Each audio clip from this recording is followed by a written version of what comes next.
Good evening, and thank you for joining me in this public conversation with St. Patrick Hospital President Lawrence L. White, Jr. My name is Jeff Smith, and I'll be your host for this series of 7 conversations on Tuesday nights from 6 to 7:30 p.m. Thank you for joining me.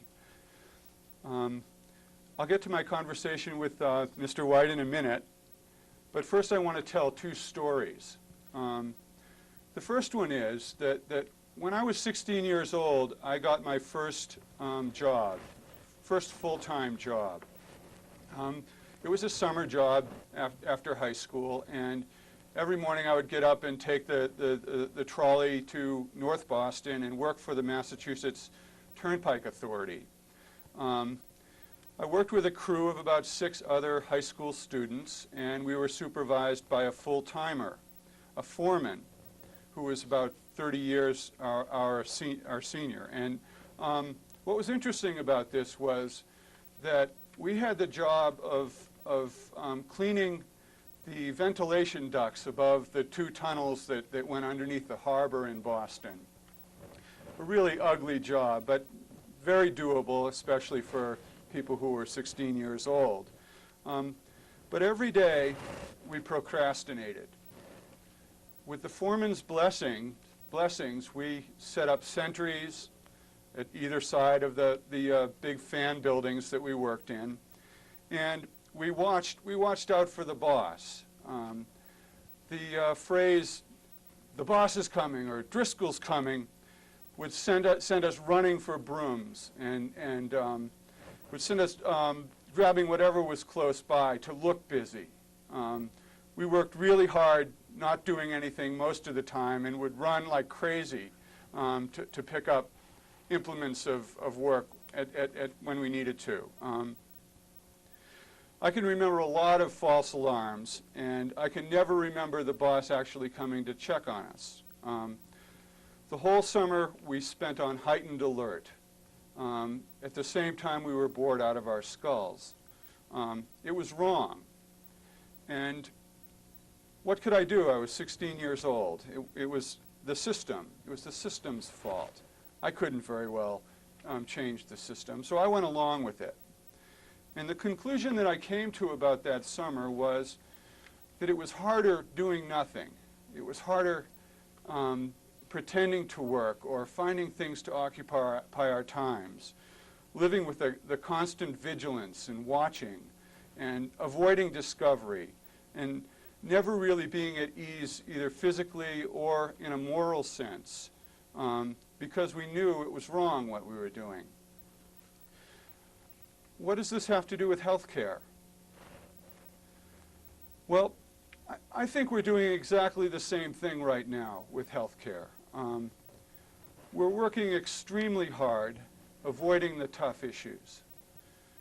We're working on these questions, that is, understanding the issues, talking with our neighbors about it, expressing our opinions, maybe expressing our opinions to our legislators so that our legislators have guidance in how to vote on this very important legislation that's coming up in the next 4 or 5 months. That's easier than continuing the present system that we have. The present system is terribly unfair. It costs much more than it should. And it's getting more and more out of balance every day. And we can do something about it. I hope that you stay tuned. And I hope that we push some of your buttons. I hope that we provoke you to say, "That's right. That's exactly right." Or, "That's garbage. I need to talk to somebody about that." Because if you feel that way, if you feel that my arguments or my guests' arguments aren't quite what you think, in this program, for the next little while, you have the opportunity to call and state your opinions, ask questions, learn more. This program will go for another hour and a half, so you have a lot of time to ask questions. You have a lot of time to be involved. I want you to listen closely. I apologize for this humble setting. I apologize for you having to listen and look at me. There are many, many skilled professionals in radio and television in this community with skills far beyond mine and with experience in front of the camera far beyond mine. But unfortunately, the state of our communications is such that they will not do so. They will not talk about health care in a conscientious way. And I believe that this is one of the most glaring flaws in this fragile experiment that we call democracy. As a companion thought to that, thanks to the Missoula City Council for the continuing support for Missoula Community Access Television, you are paying about $1 a month in franchise fees to support this experiment in democracy. I really appreciate your continuing to support us. That's a really good deal. Finally, thanks to the MCAT staff and thanks to the Board of Directors for making this program possible. And now I'd like to introduce my guest.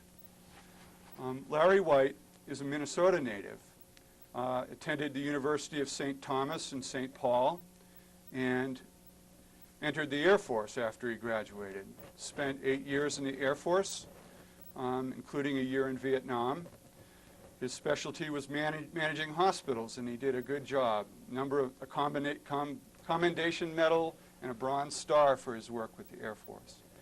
He continued his education at the University of St. Louis, 1970, a master's degree in hospital administration. And he has worked his way up through the hospital ranks in Sioux City, Iowa, and Amarillo, Texas. Became St. Patrick Hospital president 14 years ago, 1980. His involvement in hospitals doesn't end in Missoula. It continues both regionally and nationally. In the past, he has chaired the Montana Hospital Association. He has chaired the Association of Western Hospitals. And he has been a member of the Montana Hospital Rate Review Board, the Catholic Health Association, the Missoula Economic Development Corporation. Currently, he's on the National Steering Committee for promoting healthcare reform. He is very well informed about the issues of healthcare reform. And he's a very, very insightful and detailed person and a leader of the hospital. He doesn't know this, but most people behind his back call him the general. But it's unfair to call him the general because there's a lot more to his leadership than his authority. Throughout his leadership at St. Patrick Hospital, he's been very good with the details, with the purchasing of the technology, the paying of the salaries, all of those things. But equally, he's been very good at supporting the humanitarian side of medicine. He's instrumental in starting Missoula's Institute for Medicine and Humanities. He's very instrumental in bringing the Chalice of Repose project to Missoula. He's a member of the board of directors of the Partnership for Access Free Clinic in Missoula as well. I'd like you to meet my guest, Larry White. Good evening, Jeff. Thank you. Well, first of all, I think it's important that we talk about the problem. The crisis in healthcare was a big word. The word crisis was a big word earlier this year. Yes. And there was some debate after President Clinton's speech about whether there really was a crisis. How do we know that there's a crisis in healthcare? Well, I think that's a good question, and if you are well insured, and if you're fundamentally healthy, if you're young, likely you wouldn't know that that was the case. The comparison might be made to when you would need a fire department, and you really only know if you've got bad or good fire coverage if you've had a fire, and most people would be very happy to have never discovered whether they've got good or bad fire coverage. Mm-hmm. In fact, in healthcare, the signs and symptoms of a system that's really out of whack can be cited in a lot of ways. Let me just tick off a few examples for you. I think the most oft-repeated statistic recently would be the number of people in America who have no health care insurance, and that number is variously put at 35 million or 38 million or 40 million. And incidentally, of those individuals, I would guess about 70 to 90% are young people. Other examples of the crisis or the system being out of whack would include the fact that the cost shifting that is often referred to has gotten to the point where insurance premiums are going up for some groups as much as in the range of 10 to 20% per year for the last half a dozen or more years, while actually doctor or hospital costs have only gone up in the vicinity of 4 or 5% per year. And so the difference is the amount that gets shifted. And that's a cumulative effect over time. So another way of looking at that is that we are all paying for health care for everyone anyway, right now. That if you are uninsured and you are injured suddenly, you don't pay your hospital bill, but the people who are insured do pay it. I think that's exactly right. And it doesn't just confine itself to the hospital, of course. It also pertains to the physician services or the prescription drugs or the home health care or whatever the range of medical care might be that's necessary. Another example of the problem is this matter of the emergency department.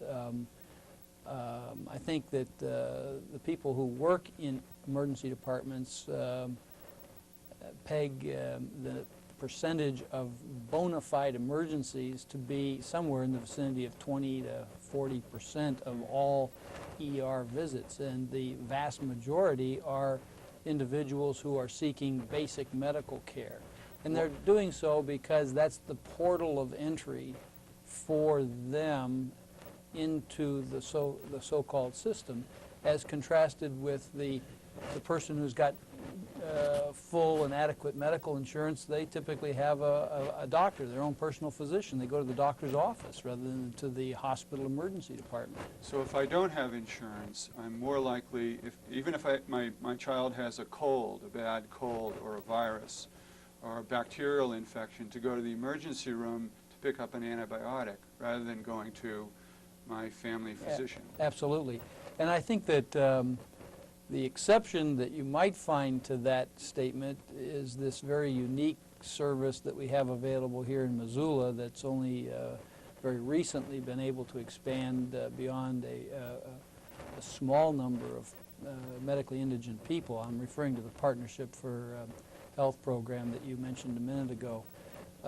That's a very unusual service in our state or in our nation, and even it doesn't serve the majority of the people who have low or no coverage. So I've got insurance. I've got good insurance. Yes. My company is paying the vast majority of my premiums every Yes. month. Low deductibles. I'm sitting home thinking, what crisis? I don't have a crisis. I have great health care. This is the finest medical system in the world. Yes. Why do we have to change it? What do you say to people like that? Well, a couple of observations come to mind. First, it would be don't risk losing your job or transferring jobs and perchance working in a new setting where they don't have the coverage that you now have. Or don't risk combining a couple of events, like getting ill with a chronic illness and then leaving your current employment and current coverage to a new setting, because the way that the insurance coverages are written these days, they have the exclusion for pre-existing conditions, or they simply will not cover people with serious chronic disease or a serious past history, such as heart disease or cancer or some problems like that. Okay, so the person who has adequate or good care right now should be wary that that might not continue to be the case long term. The other observation would be that the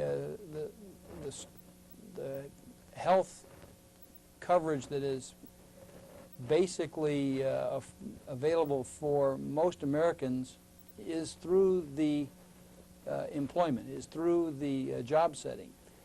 And if the employer's cost of coverage is continually ratcheted up in a double-digit way year after year after year as a result of the cost shifting, eventually that cost of insurance can and does get to the point where the employer either stops providing a health benefit or begins to provide it at a very, very reduced amount. And frankly, that's part of the crisis that we see in the at the provider side. Good employers who have had health insurance coverages in the past have either stopped providing that or are only providing a very small fraction anymore of the total cost of that care. And the lowest paid of the workforce then ends up not being able to sustain the out-of-pockets to keep the coverage intact. And when you look at who the uninsured are in this country, there's sort of a myth that the uninsured are the poor and the old. But in fact, they are the ones who do qualify for federal insurance through the Medicaid program, which insures people to about 50% of the poverty level in this country nationally, and Medicare, which insures people over 65.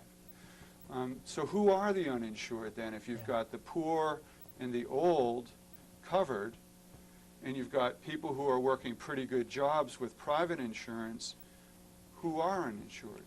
Well, I think that the characteristic profile of the individuals who have no coverage are the working poor that would be described as people between age roughly 20 to 22, at the point when they drop off of the coverage that might be afforded by their parents' insurance when they are no longer a student or reach majority, and roughly age 35 or 40.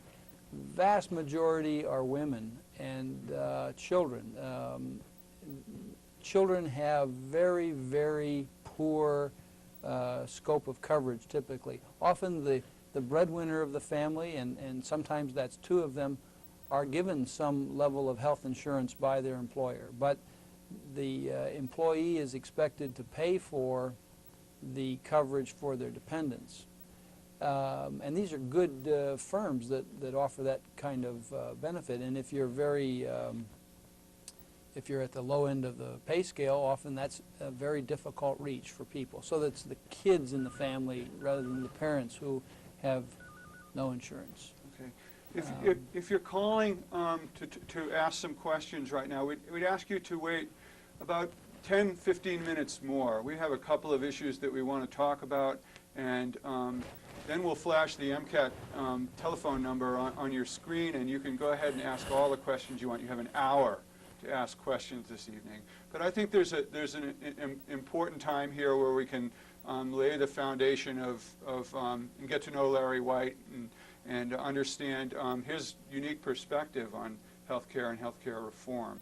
Jeff, I think the thing that I would like to emphasize as I see it is that and I've noticed this very much here in Missoula over the last half a dozen or so years, is that there is a spiral effect. And as these costs get shifted, and let me just emphasize where that cost shifting comes from, incidentally. You mentioned the Medicare and the Medicaid programs a minute ago. Those two federal-sponsored programs pay less than the actual cost of the services that are rendered to patients.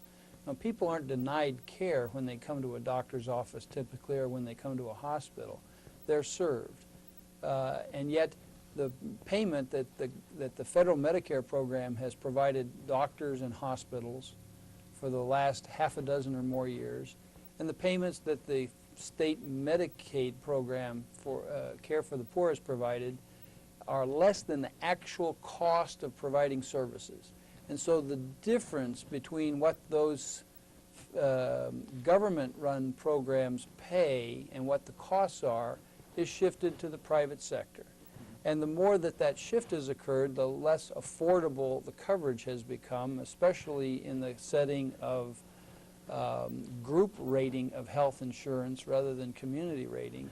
And so the spiral, so fewer people are covered, and then when they use services, their costs are shifted, and so we're getting deeper and deeper and deeper into the spiral. That's why there has to be fundamental reform in order to reach out of and interdict the circumstances that we're now faced with.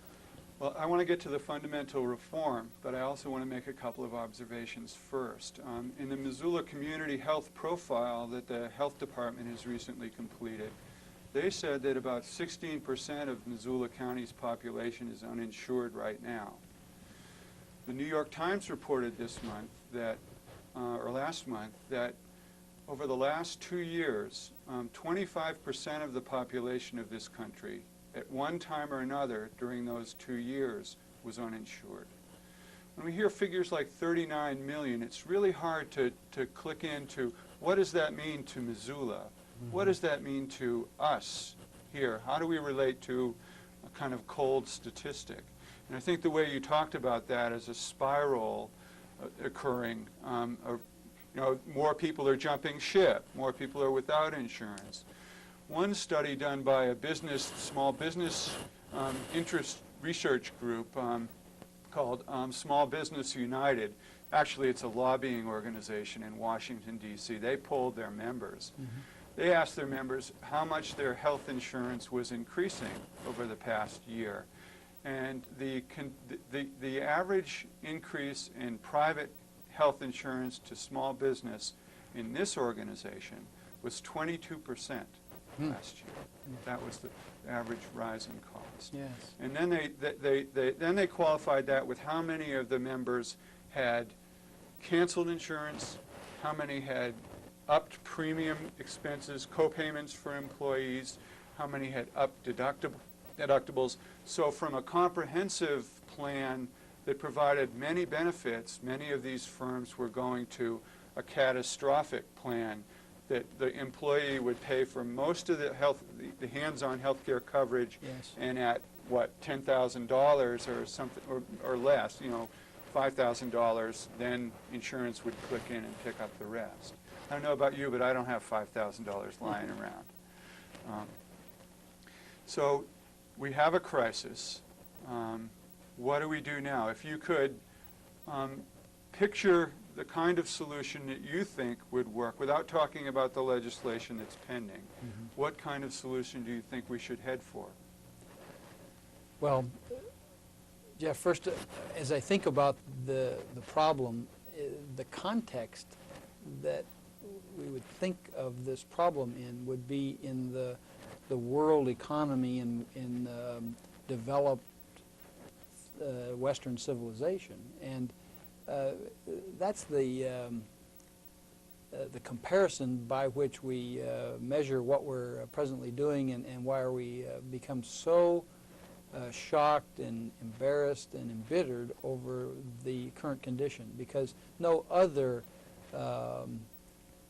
industrialized Western nation has this kind of situation facing their young people, their children, and the prospects for financial ruin really are not the typical problem of the individual who is a citizen of Western European countries or of some of the other major Western countries.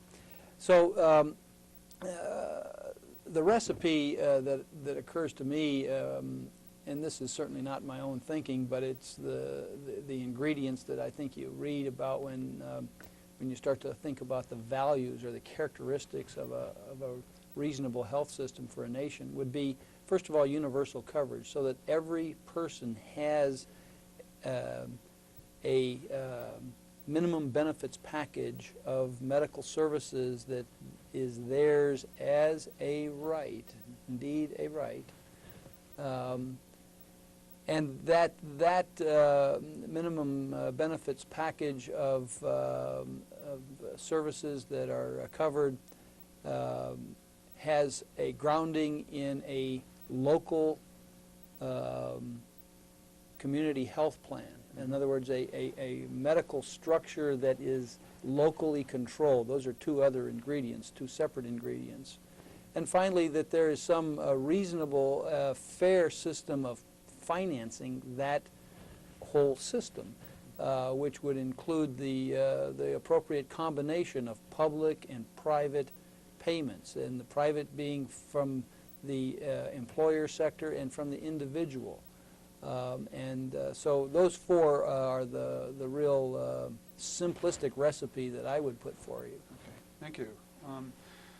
Let's talk a little bit about, well, when we talk about healthcare, sometimes we start throwing all these terms around. We start, and I think the average person starts getting lost. They sound great to us, but I think the average person gets lost. So let me throw out a couple of phrases to you and have you talk about what you think about when you hear these terms. Sure. Okay. So, Rich, we're going to go back and forth a lot on this one. Okay. First one is universal access. Access means the ability to obtain care. In other words, it's how far you have to drive to get to a doctor's office or to a hospital, or is there a physician in your county. In urban areas, in the large inner city ghettos, access can be in the form of whether the doctor speaks your language or not. So it's the availability of services. Universal coverage. Coverage means payment for the services given. It would be the availability of insurance or some payment scheme other than your own out-of-pocket writing a check that would pay for the medical services that you need. Cost shifting. Oh, well, that's what we touched upon just a minute ago. It would be the act by providers of medical care to increase the fees or the prices that are charged to the people who have money to cover the medical services that they provided that were not paid for by the individuals who either have no money or whose payments were less than the cost of the care. You ready for a tough one? All right. Socialized medicine. Socialized medicine, it's many things to people. Most typically in healthcare, that's thought of as being the British system, where government owns the hospitals, operates the hospitals, provides the money to fund the hospitals directly, employs the people who work in the hospitals.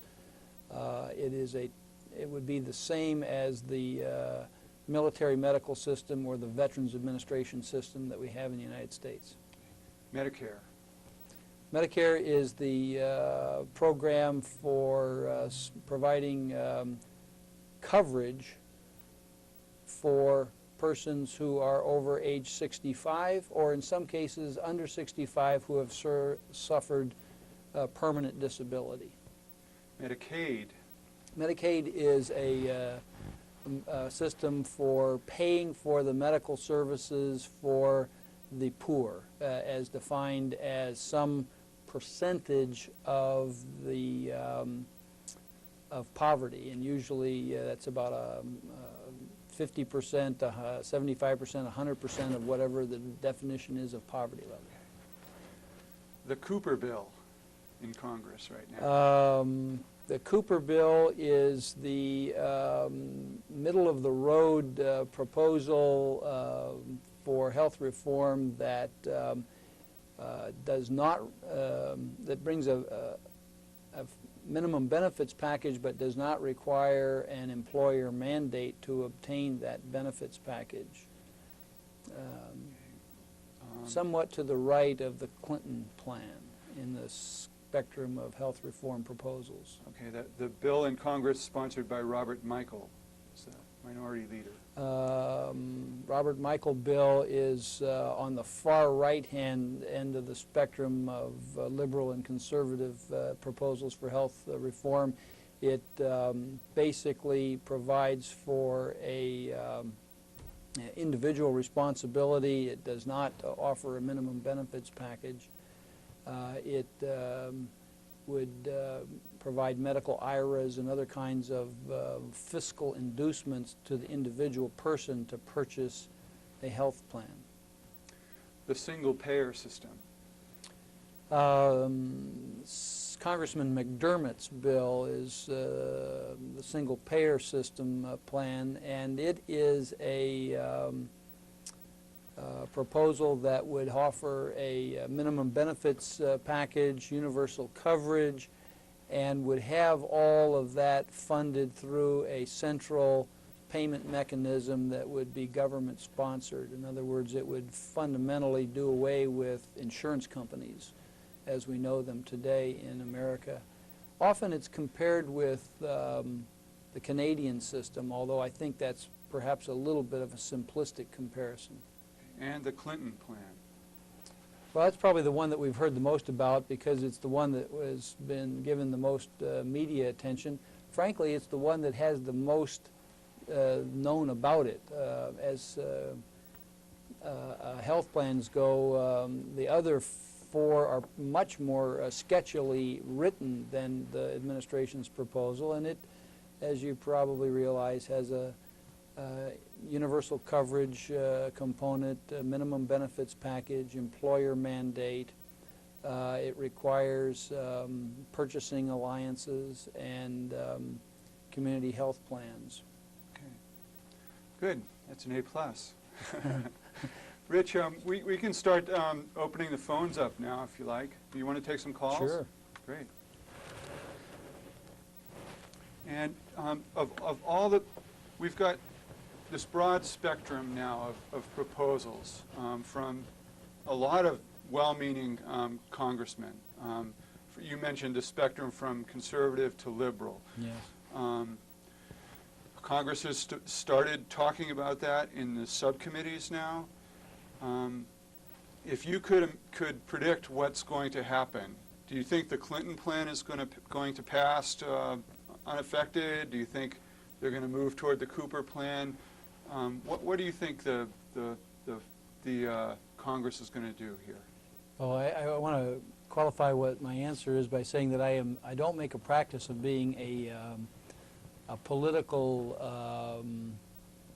expert, and I surely don't watch C-SPAN or any of the stuff that's ordinarily associated with Washington, D.C. on a regular basis, although I do pay attention to this issue a lot.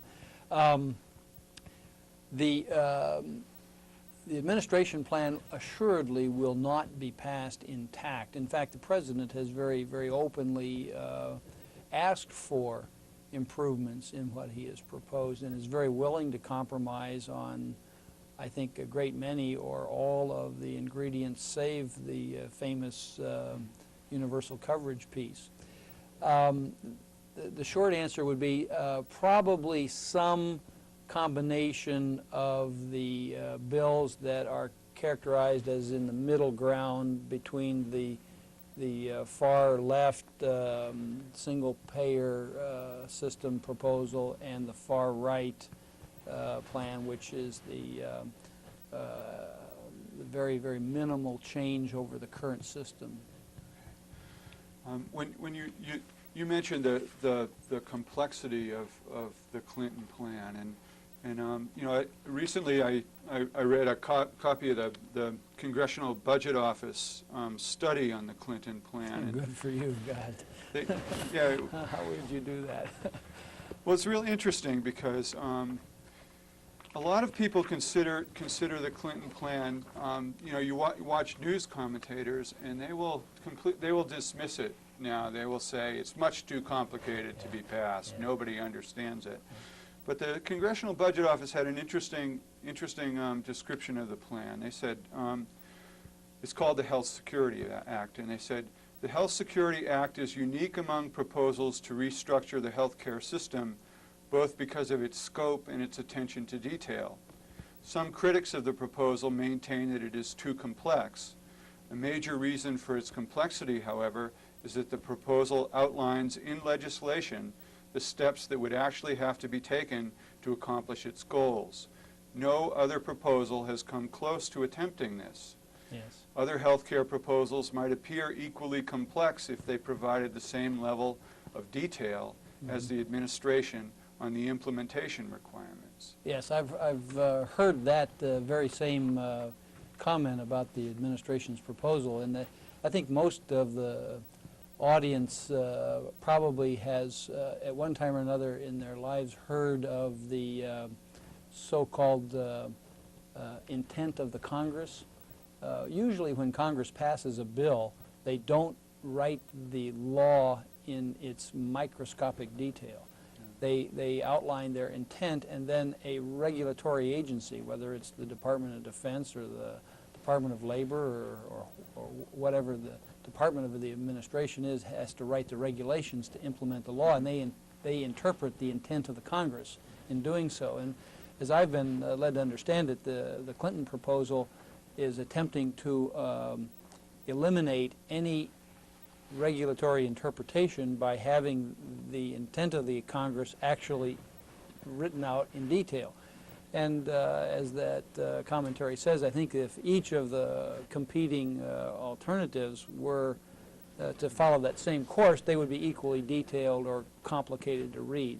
I might add, incidentally, that if you had to describe the current system, it would be extremely complicated and detailed. So it really isn't, when you start to examine it, in my opinion, as complicated as it can be made out to be. Well, when I hear commentators on the news talking about how it's much too complex and the American people won't stand for it, because I get upset, because I think that the way that they picture the average American now is someone who needs to be spoon-fed, needs to be, you know, fed something that at the sixth grade reading level, and I feel like it's a personal insult that they're considering me not able to understand a proposal that's going to reform the healthcare system, you know, well, there's no point in needing to understand what's being proposed if they don't take the time to understand what's already in existence. Or said another way, if you can understand what we're now doing, you can easily understand what is being proposed in any of these major pieces of legislation, including the administration's plan. Well, the difference is that what we're now doing is happening now, and we don't want to lose anything. We want. How do you understand that? What's your response when people are? It's really fear of change. It's not that they're so attached to the present system. It's really a fear of government and fear of loss of local control, fear of taxes, of course. Well. Choice is an issue that comes up a lot in the polls when you ask Americans, and particularly Montanans, about what they are willing to trade in behalf of a new system compared to the current system. And I think that human nature is such that we are wary or we fear change. Homeostasis is a very well understood biological principle. But my sense of all that is that that all of the parties to the system, and that I would describe as being the public, the government, the provider sector, and insurance companies. Those are the four principal participants in this soup that we have, are each in their own specific way going to have to change, or going to have to sacrifice, or going to have to give up, if you will, something in order to achieve a better system. And I think the trick will be to have that as balanced and as reasonable a set of trade-offs as it can be made to be. So we all have something to get, but we also have to give up something in order to reform the system. We're not going to be able to sit back. We're going to have to sacrifice some things in order to get the other benefits, the universal coverage. I think so, yes. And then another thing about the Clinton proposal that people regularly talk about is that, oh, those are the government's figures. You know, the CBO report talks about how, in the short run, insuring all Americans under the Clinton plan will raise the deficit and will cost us some money in the short term. But over the long term, because this new system will click in, it will save money. It will actually begin reducing the percentage of rise in healthcare costs, and it will also reduce the deficit beginning at about the year 2000. So I think we have a call. Good evening. Good evening. I was wondering if you could have Mr. White comment on how the Montana Health Authority is going to work on addressing the needs of the Montanans, and if that's going to be a very effective measure to make sure that states like Montana are dealt with in the same light that the coasts are, or more populous states. Well, that's a really good question. Why don't you stay on the line, and if you need to follow up with another question, you'll have that opportunity. Thank you. Well, I think it is an outstanding question, and frankly, I'm very hopeful for Montana's situation in the circumstance of national health reform, because maybe out of sheer luck, but maybe out of prudence and foresight, we did, through the last legislative session, pass SB 285, and the Health Authority was established, and that authority is working really hard right now to attempt to put together the and meet their legislative mandate.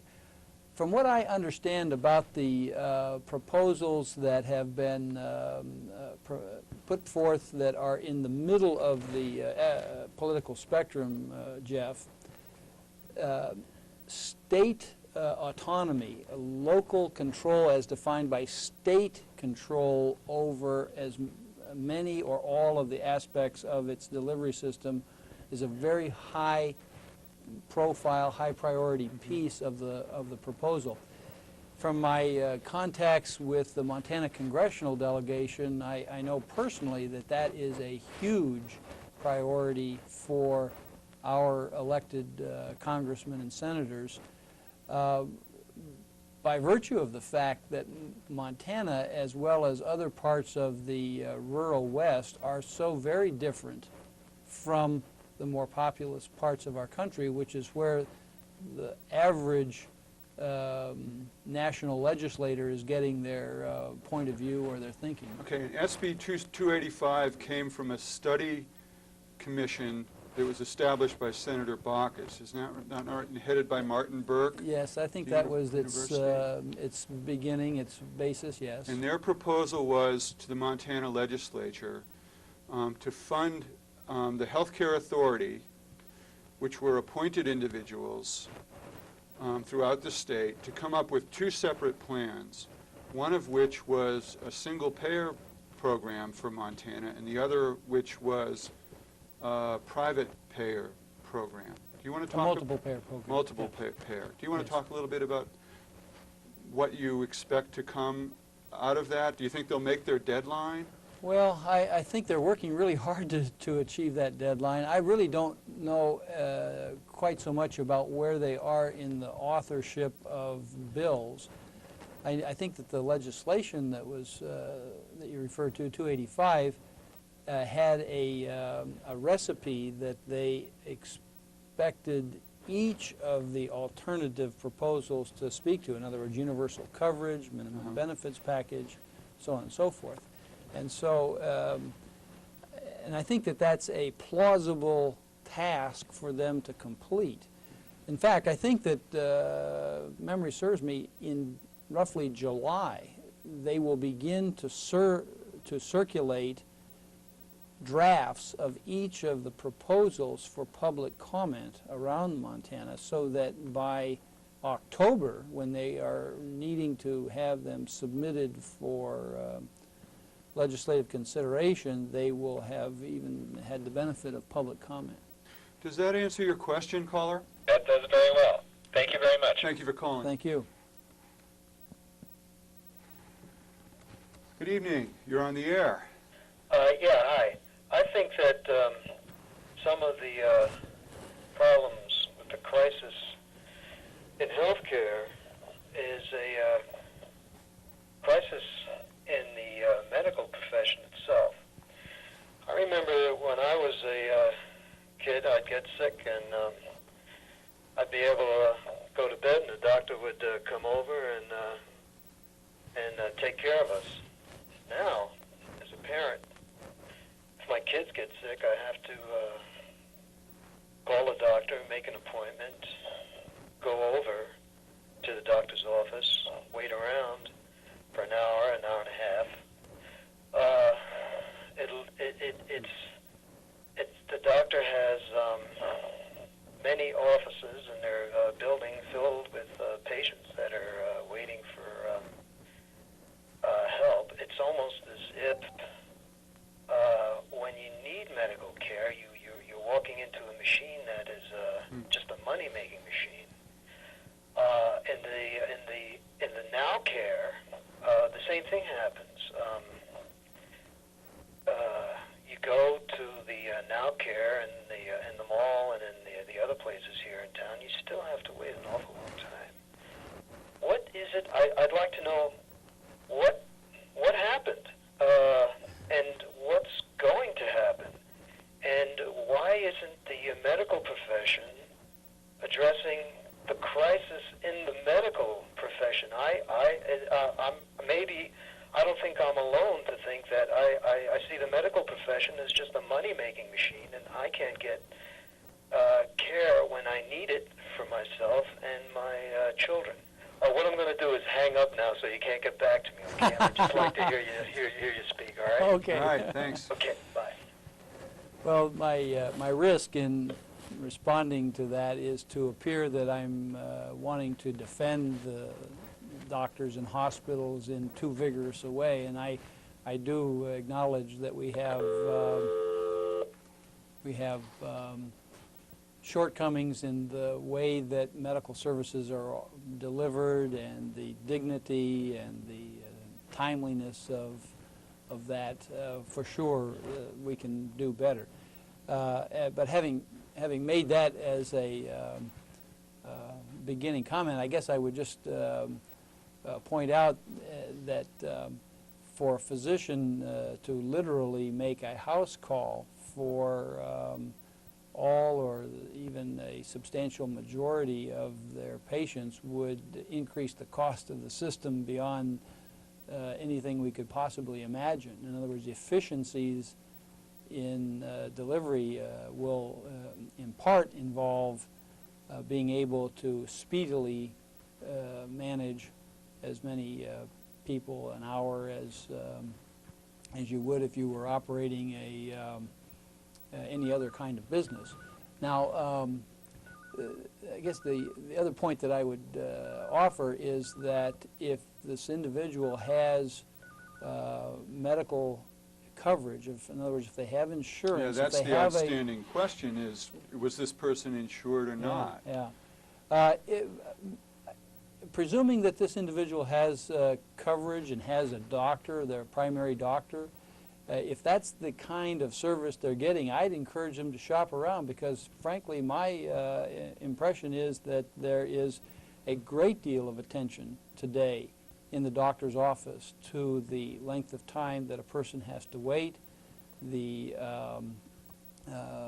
care and the concern that is shown you when you are in the office and as you're being cared for. It is big business, though. There is no two ways about it.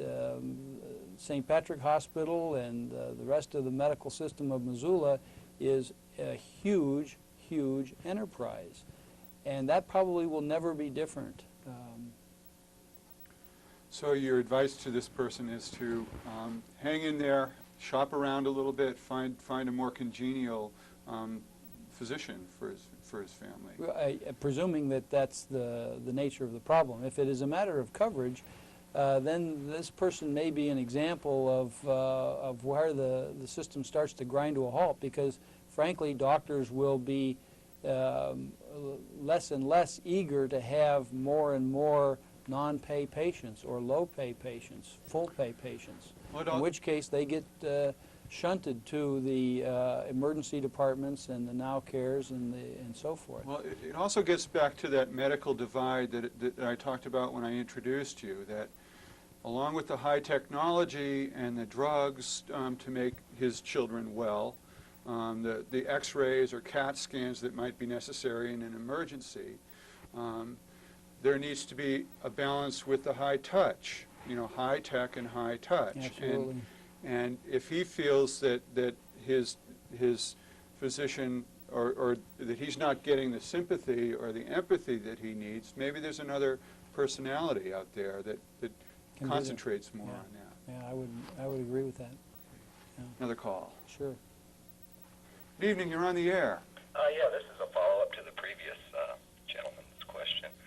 I see the real money-making machine as the insurance companies, and you see when the government is going to get control of that with the Clinton Health Plan. Well, indeed. In fact, that's happening now at a state level in a very interesting way, and one that's probably not terribly easy to see or appreciate yet. But one aspect of the Senate Bill 285 that we were talking about a minute ago was a very significant reform of small employer health care insurance plans. And it was really somewhat unrelated to the Baucus Commission activity, but it got tacked on altogether. And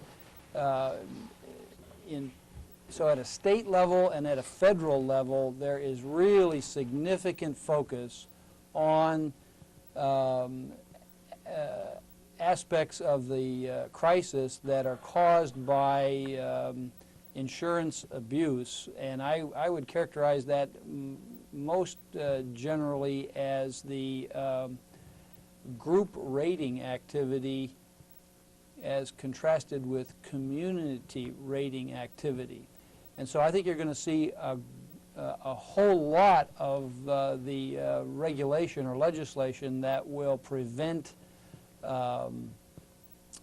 insurance companies from selecting only the best risks, from preventing portability of the health insurance from one employer to another, from excluding pre-existing conditions. All of those are classic characteristics of the problem that have been developed as a result of insurance company behavior.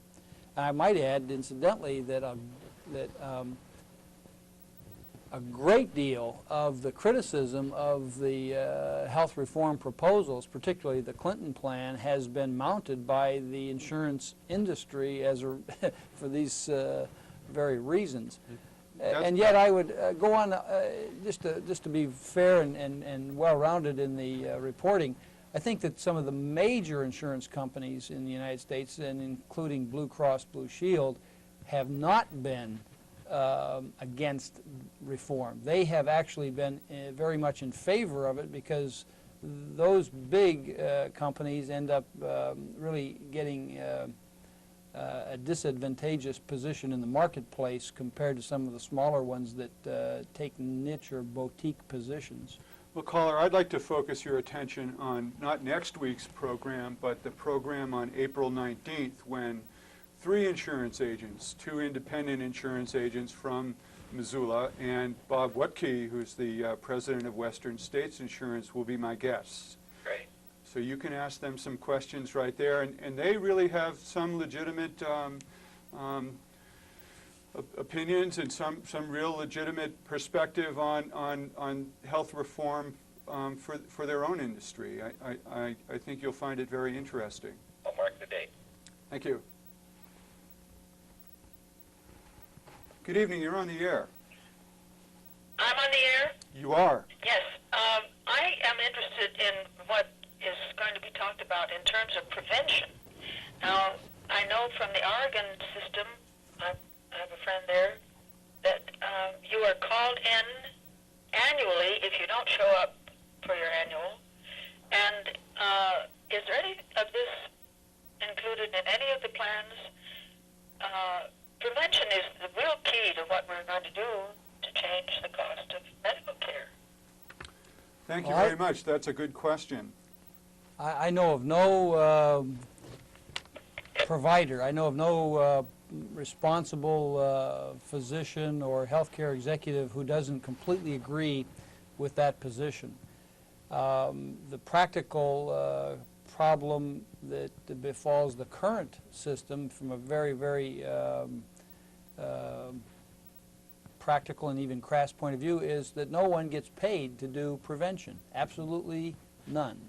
Of the money, the avalanche of money that's involved in the current system is used to pay for education or prevention. Where I think this very important characteristic is to be found, is embodied in the current proposals, is fairly deeply buried into the ingredients of what are referred to as the community health plan or the accountable health plan or the integrated delivery system. Those organizations that would consist of physicians and hospitals and home health agencies, other caregivers, would be organized around what is most easily understood to be a prepaid or capitated or HMO kind of a health plan. And a very important aspect of that whole structure would be to pay providers to be motivated and to keep people well. And so you would find them telephoning or calling to remind a person that their well baby visit was missed or is coming up, or that immunizations are needed. And even more long range and more ideally would be that the health plan would be really actively involved in the kind of educational offerings that would be provided in the elementary school level and all through the whole education system, so that there would be an imprinting at the very earliest hours of our society's education over the need for good health. And then the long-term payoff after a generation of that kind of behavior would presumably be a lot lower costs for remediation or cure. I'm going to back you up a little bit on that one, because you threw around some phrases at the beginning of that All right. Escaped me, and I'm sure escaped some other people. All right. When you said capitated prepayment system, Yeah. what exactly is that? Well, it is, as I followed on with, it's most easily understood as an HMO. It would be a structure whereby your insurance premium paid either monthly or yearly would be all of the cost for any medical service that the covered person would require for that period of time, the month or the year. And the system then would be motivated to keep you well, because if you got sick, then there would be a cost of providing you the service to return you to good health. So your And stand, so and the system would be the doctors and the hospitals and the pharmacies, as contrasted with the insurance companies, which now get the prepayment, but then they pay the doctors and the hospitals on an incidence of service, on a fee-for-service basis. so if I'm a physician or a hospital, I get paid based on how many MRIs I do, how many magnetic resonance images I do. And as a physician, I get paid based on the number of tests that I perform on my patient, Right, given the diagnosis. right. But under this prepaid health plan system, you're not paid for those services. You're already paid.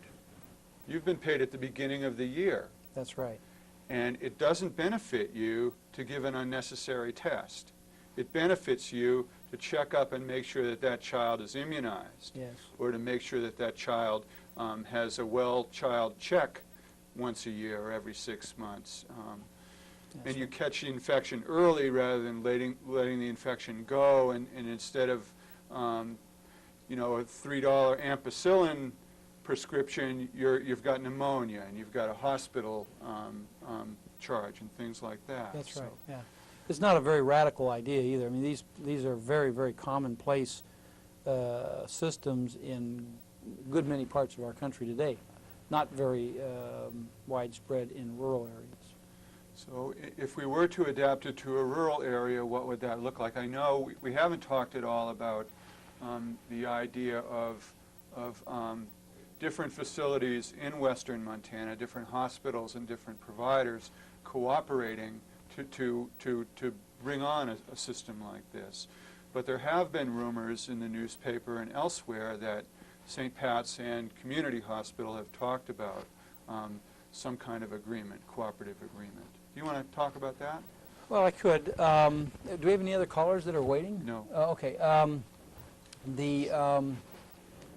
The Community Health Network, or the Integrated Delivery System that is referred to in some of the national legislation that is being discussed, at least in a general way, by the Montana Health Authority, is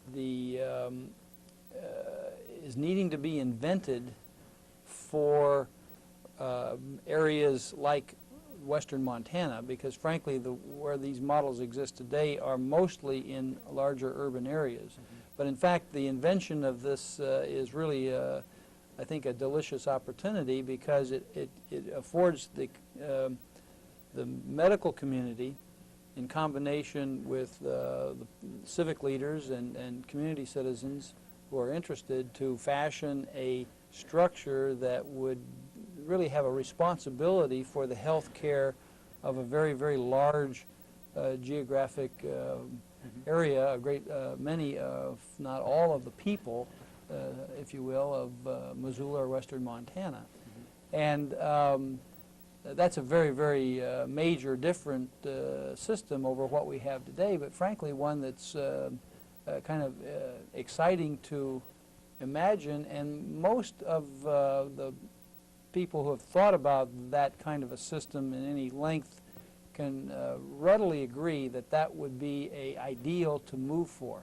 I might add, incidentally, Jeff, and for the benefit of the audience, that we won't suddenly graduate to that condition overnight. It will take us 3, 5, 8 years to fully develop or grow into that kind of a model of a healthcare delivery system. But the opportunity is at hand to do that, and it's something that we're spending a great deal of time and effort on right now in the local medical community to try to create. How's it going? It's going, there's a lot of talk. I find myself talking a lot these days.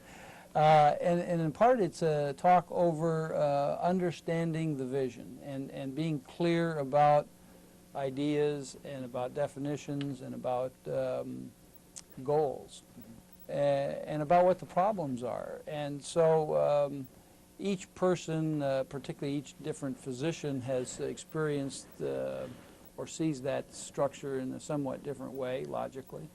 And so with more than 200 doctors in Missoula and lots of other providers as well, there's a lot of opportunity to talk. But we're making progress. Good, good. I've got a couple of things here.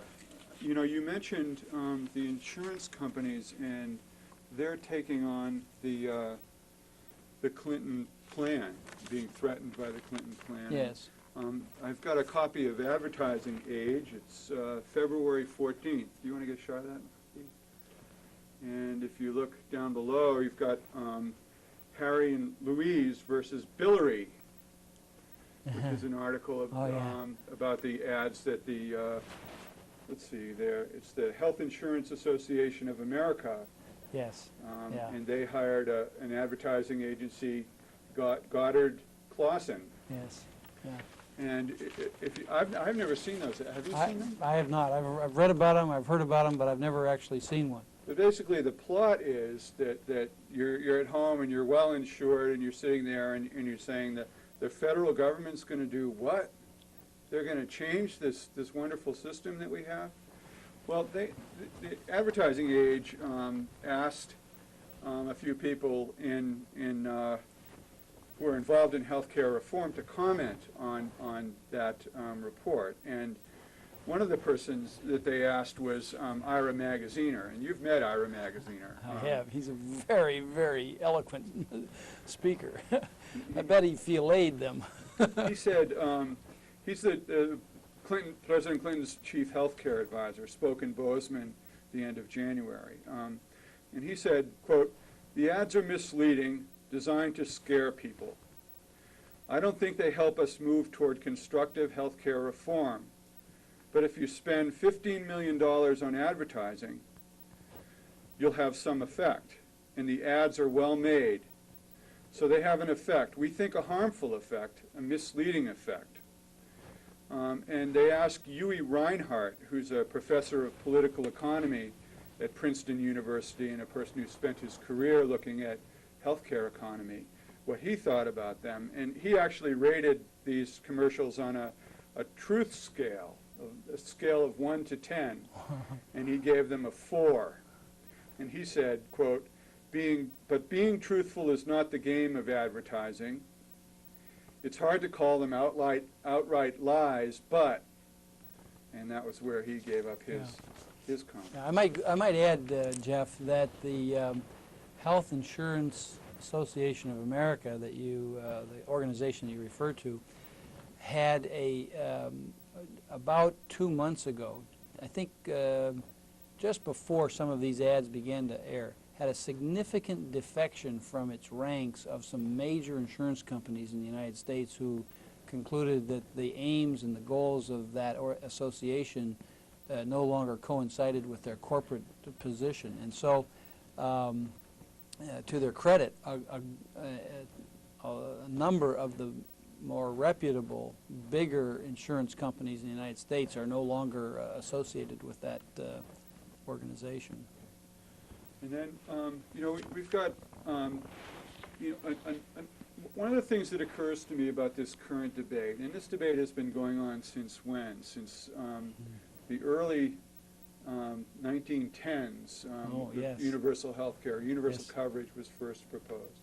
Teddy Roosevelt actually was the first president to propose a universal or a national health plan. So we've been over this ground a lot, and what I see happening now is that it seems that we're expecting, some of us are expecting a federal mandate as the only way of being able to equalize and make fair the financing and determine what the minimum benefits package should look like. Mm-hmm. And that's part of our values. My value system is to look toward the federal government. It's part of being raised during the 60s when the civil rights movement took place, and part of watching the environmental movement, you know, come into being, and as part of the definition of being an American, in a sense, you look toward the federal government for these standards. But I know I feel like I'm in the minority these days. That many people, when you take out one of these bills and you sit down and you explain, well, this is the amount you would pay per month in order to get this benefits package, according to the Congressional Budget Office study, they will say, I know what that says, but I don't believe it. Yeah. I don't believe that the federal government, and what we're looking at now is we're looking at a complete, a federal government that might not have the power any longer in our lives to be able to make standards, national standards for health care. What do you think about that? Well, first of all, a number of thoughts went through my mind as you were speaking. I think Americans typically have a greater appetite for government services than they're willing to pay for. I think that there is a healthy and probably well-placed skepticism over what government can do. I mean, the quintessential joke is, I'm from the government, I'm here to help you, and everybody turns and runs as fast as they can, probably for good reason. And so any notion that the most intimate of human services, that is medical care, is going to be government controlled or government run or government mandated is an extraordinarily alien thought, I think, to anybody, certainly to me. And I think that the difficulty probably is over what we are envisioning when we hear or read these various proposals, and that it would be a government-run, government-mandated system. We haven't talked about this, Jeff, but frankly, I believe that health reform will happen whether or not there is legislation passed either in Washington or in Helena. I think that the marketplace will, over time, attempt to address and correct the inequities, the difficulties that currently exist in the system. But the but part is that that will be random improvement. It won't be systemic. It will happen maybe in a place like Missoula, where we have the internal capacity to produce a Partners for Healthcare clinic, for example, but it probably won't happen in the Bostons or the Los Angeleses. I also think that it will be longer to happen in that free market environment. One of the really serious flaws that I point out in the analysis of the healthcare delivery system is the belief by some people that it can be made to behave like any other commodity, like buying some apples in the grocery store or buying an automobile at the auto agency. The consumer cannot be made to be an intelligent buyer of medical services, and I think that we could talk about that for a long time. But the marketplace will correct for some of the problems that we're already facing. Government can tend to assist or help align motivations and to improve the coordination of that. I don't think that they can provide it unilaterally. If you're looking at, let's take a scenario that we get through August and there's stalemate in the Congress, and they decide perhaps to pass a health reform bill, but it really doesn't mean anything to our day-to-day healthcare system here. Yes. You mentioned that the market will compensate for that, and will develop a system that works. Now, at what cost might that occur? Well, I really can't say. I mean, I think that about what I know most personally and what I can actually affect, which is the immediate area around Missoula, Montana. Incidentally, I think that, like politics, all health care is local. And for us to expect that there is going to be some really substantial remedy forthcoming out of Helena or Washington, D.C. is it's plausible, but it's not a healthy way of thinking about the problem. We ought to try to take and make change happen locally first. Individual responsibility can be understood in a lot of different ways. In the absence of some hard work at the local level by all of the parties that are involved in the issue, the reform probably wouldn't be easily implemented from on high. And on the other hand, if we do the work locally, it might be sort of academic what happens on high. But I do think that healthcare is a problem that you face if you're driving across the United States, and if you want to change jobs, you wouldn't necessarily be confined to the borders of Montana. So in lots of ways, it is a national problem as well. It doesn't help to just have one state or locality deal with it.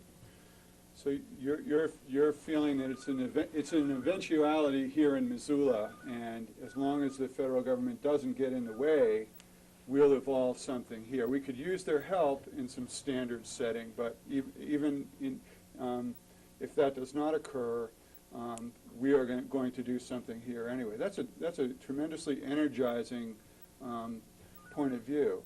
Well, I really believe that. Yeah. Somebody wants to talk to us. I think they need to get it in there first. I see.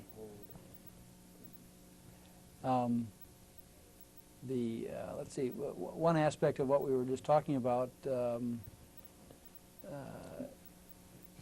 Okay. Good evening. You're on the air. Hi. I'm wondering if either of you could comment on some of the things that are going on in Missoula. If this is to be a grassroots approach to healthcare reform, what's going on locally in terms of between physicians, insurance companies, and the hospitals to get us rolling with this? Well, Larry was talking a little bit earlier about doing a lot of talking these days. I don't think there's anything beyond the talking stage right now. I think that there's a vision of not only a local but a Western Montana health network, or what they call an integrated delivery system, built along a health maintenance organization model. Actually, there are some things that are already underway, and I could just mention a few of them. None of them enjoy a very high profile, and but there are groups of doctors who are in active discussion over how they would be able to come together in combination with other providers, including hospitals, to offer a minimum benefits package that included prevention and education to enrollees. There has been in existence for more than 1 year now a organization that is known as the Missoula Health Plan. And it's a consortium of 5 local employers, each of whom is a self-insured company. They self-insure their health program. The 5 are the City of Missoula, School District 1, the Western Montana Clinic, Community Medical Center, and St. Patrick Hospital. And those 5 employers, I think, collectively have something in excess of maybe 3,000 employees. And I'm not sure how many covered lives are in their health plans collectively, but they banded together in order to come up with some more efficiencies in the administration of their health plans. But their vision would be to be able to expand their fairly economically priced health benefits to other employers who would also be capable of being self-insured, and then a third iteration of that at some future point where state government incidentally would have to come into play because some insurance laws would have to change, would be to allow even smaller groups that would not be capable of self-insurance in their own right to join this amalgamation of insured companies to participate in health plans that have a premium level that are what are now being experienced by the biggest. Let me give you some specific examples of what I'm referring to. Health insurance coverage at St. Patrick Hospital for a really good package of medical benefits costs the hospital or the individual person about $140 a month. Now, we are a company that has about 1,000 employees, and we're self-insured, and we can get that scope of coverage for that price because of our size. The smallest health employers in Missoula, a company of 25 or 30 or 15 or so, if they went into the insurance market, might be expected to pay $300 or $400 a person for that same level of coverage. And that's the magic of group rating versus community rating that we were referring to earlier. Well, the fact is, this Missoula health plan has come together already by those 5 employers, and there is an active plan for trying to expand the number of parties that are participating. Still, that won't embrace people who have no coverage at all for quite some time. And so that's an example of what I meant, Jeff, by the marketplace is attempting to respond already, but it'll take a long time for the marketplace to do it alone. Basically, that Missoula Health Plan is an insurance purchasing cooperative or a reinsurance purchasing cooperative. That's right. That lowers the cost of administration for the 5 companies. That's right. That's exactly correct. So would it seem in a sense then that we're proactively dealing with this concern more quickly than Washington? Is that possible? Oh, I absolutely. I think Washington responds to what the public is doing rather than leads. And on the other hand, I'm surely hopeful that the responsible leaders of this town and area of our country, including its medical community, are being proactive in attempting to invent better solutions to the current situation. For sure, their government is going to, I think, follow rather than lead. Well, that's excellent. Thank you. Thank you. All right. We're getting close to the ending time here. We've got about 5 more minutes left. I want to remind our viewers that today is a Missoula City School election day, and that you have about a half an hour now to get to the polls if you haven't already voted, to vote for your school board candidate. And I believe that there are some funding choices for you too today. So if you haven't voted and you have an interest in voting today, please go out and vote. You have a half hour. Run. Thanks for the reminder. I'll do that on my way home, Jeff. Next week, we'll have 2 doctors here. Dr. William Reynolds is a regent of the American College of Physicians. He's on the national board of the American College of Physicians. He's practiced medicine in Missoula for over 30 years. He's an internist at the Western Montana Clinic and has always maintained his interest in patient care with his national connections with physicians' organizations.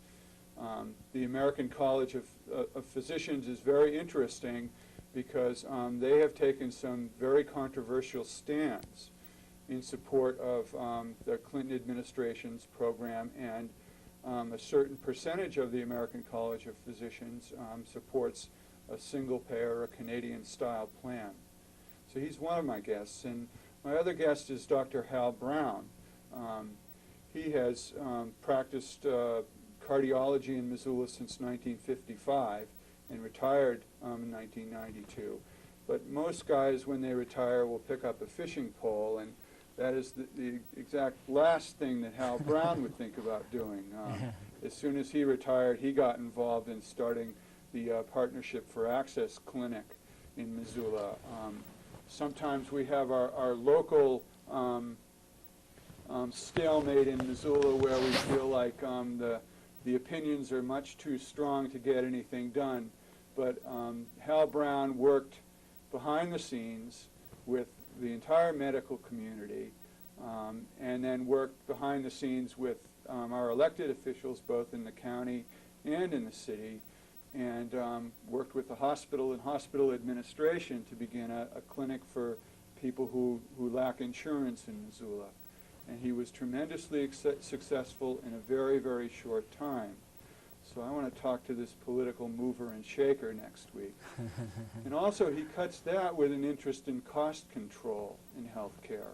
You might think that that activity would be enough for the normal human being, retired human being, but he has taken an active role in analyzing where the rise in healthcare costs come from.